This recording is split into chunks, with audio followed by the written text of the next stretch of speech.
Hello friends, how are you? And I hope all will be well with you.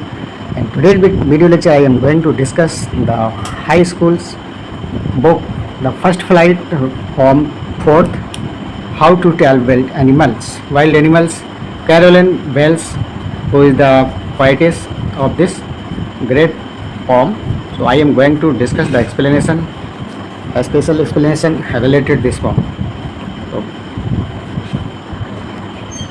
तो friends देखते हैं, this humorous form suggest some dangerous way to identify और tell wild animals. तो ये जो कविता है, जो हास्य कविता है, जो जंगली जानवर की पहचान बताने के लिए कुछ खतरनाक तरीके सुझाती है। तो देखते हैं इसका पहला स्टेंजा क्या है। आप देख रहे हैं, ये पहला स्टेंजा है। If ever you should go by chance to jungles in the east. आगे इसमें क्या बता रहे हैं? इफ़ एवर यू शुड, यदि आपको सौभाग्यवश पूर्व के जंगलों में जाना हो। कहाँ जाना हो? To jungles in the east, पूर्व के जंगलों में सौभाग्यवश यदि आपको जाना पड़े। And if there should to you advance a large and tawny beast, और वहाँ पर क्या हो? एक लंबा तथा भूरे पीले रंग का जानवर आपकी ओर आगे बढ़े। And if there should to you advance में एक कैसा जानवर? एक लार्ज, इस एक बड़ा सा, एंड टाउनी बीस्ट, खतरनाक। Tawny means dangerous beast. कैसा बीस्ट? खतरनाक जानवर। इफ़ ही रोर्स, और जैसे ही वो दहाड़े, जैसे भी दहाड़ता है, आप की ओर आगे बढ़े। एट यू, आपकी ओर बढ़े। एज यू आर डाइंग, यहाँ पोएटिस बता रही हैं कि भाई जो बीस्ट है, जो टानी बीस्ट है, वो आपकी ओर बढ़ रहा है, उसने आपको पकड़ लिया है, आपको खाए जा रहा है। यू आर डाइंग, आप मर रहे हैं। यू विल नो, तो आप जान पाएंगे, it is the Asian lion, तब आपको पता लगेगा कि ये तो एशिया का शेर है, एशियन लायन है, तब आप पहचान पाएंगे। तो यहाँ बहुत ही हास्यात्मक ढंग से जो वाइल्ड एनिमल्स हैं उनकी पहचान के बारे में खतरनाक तरीके सुझा रही हैं। अब जो मर रहा है वो भाई कैसे जान पाएगा कि कोई खतरनाक जानवर उस पर रोरिंग कर रहा है, दहाड़ रहा है? मर जाएंगे तो कैसे जान पाएंगे? यह इस कविता का एक प्रकार का हास्यात्मक तरीका है जो स्टेंजा में सुझाया गया है, बताया गया है। यहाँ फ्रेंड देख सकते हैं, राइमिंग भी यहाँ पे बनाई गई है। जैसे चांस है तो यहाँ पे एडवांस हो जाएगा इसका, ईस्ट है तो इसका बीस्ट हो जाएगा, डाइन है तो यहाँ पे लाइन हो जाएगा। ये हमारी इस स्टेंजा की राइमिंग वर्ड हैं। यहाँ पे देखेंगे सेकेंड स्टेंजा है।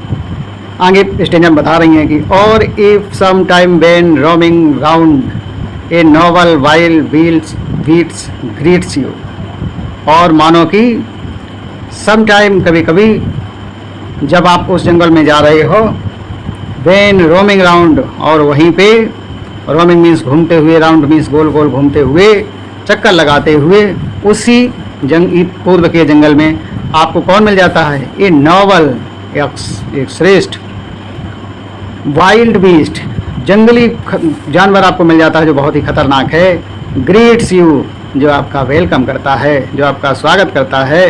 विद ब्लैक स्ट्रिप, और जिसकी काली काली धारियां हैं। ब्लैक मीन्स काली, स्ट्रिप मीन्स धारियां हैं, जिसकी कैसी धारियां हैं? काली धारियां हैं। ऑन ए येलो ग्राउंड, और उसका ग्राउंड कैसा है? उसका सरफेस कैसा है? येलो है। येलो ग्राउंड पे काली काली सी धारियां हैं। Just notice if he eats you, और तुम्हारे पास आता है और तुमको खाना चालू कर देता है, मारना चालू कर देता है। दिस सिंपल रूल में हेल्प यू लर्न, और जब आप इस लहजे को समझ पाएंगे, जान पाएंगे, इस नियम को जान पाएंगे, the Bengal tiger to discern, तब आप ये पहचान कर पाएंगे कि ये तो बंगाल का टाइगर है। तो यहाँ भी आप देख रहे हैं इस स्टेंजा में कुछ राइमिंग वर्ड हैं। राउंड का मिला दिया गया है ग्राउंड से, यू का मिला दिया गया है यू से, लर्न का मिला दिया गया है डिसर्न से। तो ये इसकी राइमिंग वर्ड है। और इसके बाद देखते हैं नेक्स्ट स्टेंजा। नेक्स्ट देखते हैं third stanza. If strolling fourth, और आगे चल करके, अ बीस्ट यू व्यू, फिर एक आप खूंखार जानवर देखते हैं। यू व्यू, आप उसको देखते हैं। हुज हाइड, मतलब जिसकी खाल कैसी है? विद स्पॉट, उस पर धब्बे हैं। इज पेपर, पेपर मीन्स होता है काली मिर्च, जैसे किस प्रकार से पेपर जो मिर्च होती है वो काली काली से होती है, वैसे ही उसकी खाल पे काले काले से धब्बे हैं जिस प्रकार से काली मिर्च होती है। तो whose hide with spots is peppered, metaphor figures of speech है यहाँ पे। As soon as he has left on you, और जैसे ही वो तुम्हें देखता है और तुम्हारे ऊपर उछल पड़ता है, यू विल नो, तो आप जान पाएंगे, इट इज़ द लीपर्ड, ये कोई दूसरा जानवर नहीं है बल्कि ये लीपर्ड है, तेंदुआ है। It will do no good to roar with pain, फिर वो आप पे प्रहार करेगा, आपको खाना चालू करेगा, आपको मार डालना चालू करेगा। आगे पॉइंट बता रहे हैं कि it will do no good to roar, अब विथ पेन, अब चीखने, दर्द से चीखने से कोई लाभ नहीं होगा, क्योंकि तेंदुआ कोई मतलब नहीं तुम्हारे चीखने चिल्लाने का। He will only lap and lap again, वह तुम्हारे ऊपर उछलता ही रहेगा, उछलता ही रहेगा, उछलता ही रहेगा, और जब तक कि आप अपने प्राण छोड़ नहीं देते तब तक वो अपना प्रहार करता रहेगा। और तो इस फ्रेंड इसमें भी देख सकते हैं राइमिंग बनाई गई है। व्यू, व्यू देखते हैं, व्यू का हो जाएगा यू, पेपर्ड का हो जाएगा लेपर्ड, और पेन का हो जाएगा again.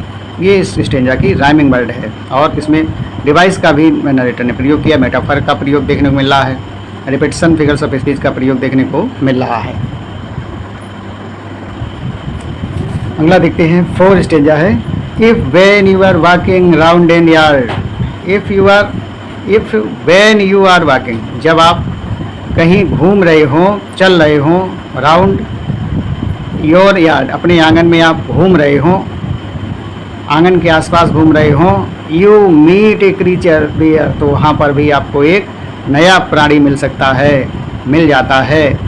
Who hugs you very very hard, जो आपको गले लगाता है। यू वेरी बहुत तेज, यू वेरी अधिक मात्रा में, वेरी हार्ड बहुत कठिनाई के बहुत सख्त आपको गले लगाता है। बी श्योर, बी श्योर तो सुनिश्चित हो जाएं। इट इज़ अ बियर, यह क्या है, यह एक भालू है जो आपको गले लगाता है, बहुत सख्त पकड़ता है। If you have any doubts, यदि आपको फिर भी कोई संदेह है, आई गेस, मैं विचार करती हूँ, he will give you just one more cases, फिर वह आपको बार बार फिर से प्यार से स्पर्श करेगा और आप उसकी पकड़ से बच नहीं पाएंगे, कहने का तात्पर्य, और वो आपको खा जाएगा। और जब आपको बहुत सख्ती से वो अपने गले लगाएगा, यानी कि इतनी तेज़ दबाएगा कि आपके प्राण ही निकल जाएंगे, तब आप पहचान पाएंगे कि ये भाई ये तो भालू है जो इस प्रकार से मजबूत पकड़ से पकड़ता है। अगला देखते हैं, 5 स्टेंजा है। दो to distinguish beast of prey are nervous might nonplus the crocodiles you always may tell from the hyena thus hyena come with merry smile but if they weep they are crocodiles. यहाँ देखते हैं कि जिस व्यक्ति को दो to distinguished beast of prey a novice might nonplus, जिस व्यक्ति को जानवरों के विषय में अधिक ज्ञात नहीं है, वह उन्हें पहचानने में गलती कर सकता है। नॉविस माइट नॉन प्लस, वो क्या कर सकता है, प्लस नहीं कर सकता है, नॉन प्लस लिखा है, माइनस उसे मतलब जानकारी नहीं है, नॉन प्लस हो जाएगा। अब नॉविस अनुभवहीन व्यक्ति हैं जिनको जानवरों के बारे में अधिक मालूम नहीं है, वह पहचानने में गलती कर सकता है।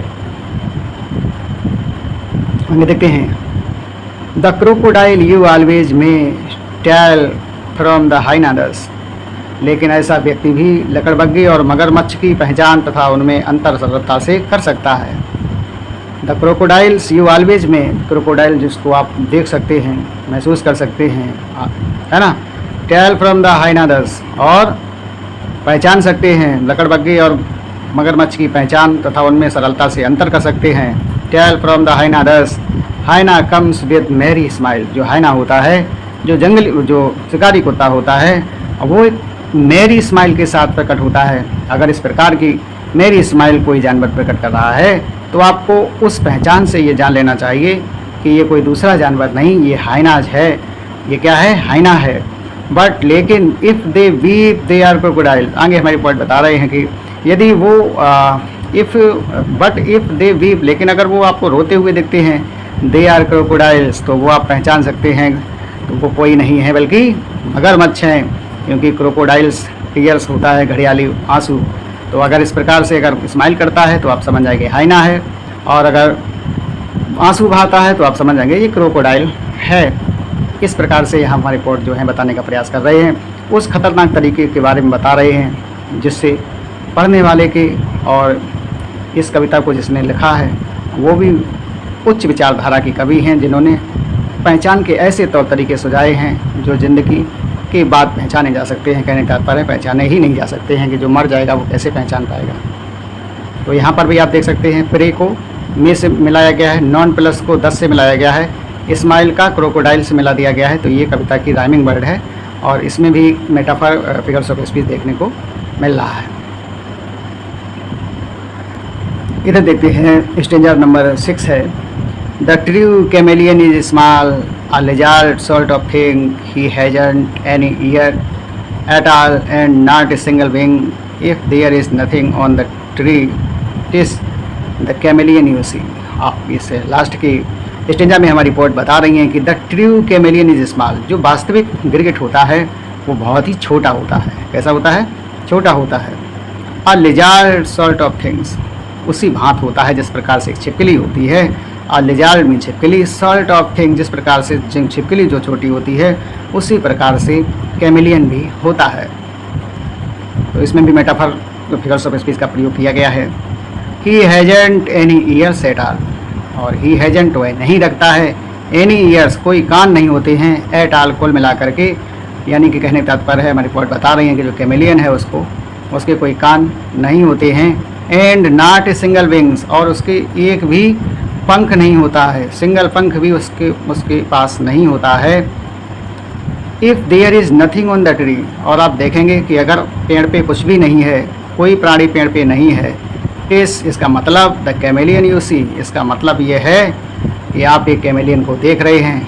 वो और कैमेलियन की एक खास बात होती है कि वो जैसा ही पेड़ होता है वैसा ही अपना रंग बदल लेता है, और इसी वजह से कहावत बन जाती है कि गिरगिट की तरह रंग बदलने वाला, माने कि अपने ऊपर वैसा एक संशयी व्यक्ति, डाउटफुल पर्सन है ना। तो अगर आप देख रहे हैं कि पेड़ पे कुछ भी नहीं है, कोई क्रीचर नहीं है, तो इसका मतलब ये है कि आप उस कैमेलियन को देख रहे होते हैं। तो ये कुछ खास पहचान हैं जो जानवरों से संबंधित हैं, जो हमारी पोएटिस ने यहाँ पे शेयर किया है। इस कविता के माध्यम से उन्होंने बताने का प्रयास किया है। तो friends, thanks for watching, have a nice day, please like share and please like share subscribe this channel because this is your channel. Thank you very much. Have a nice day.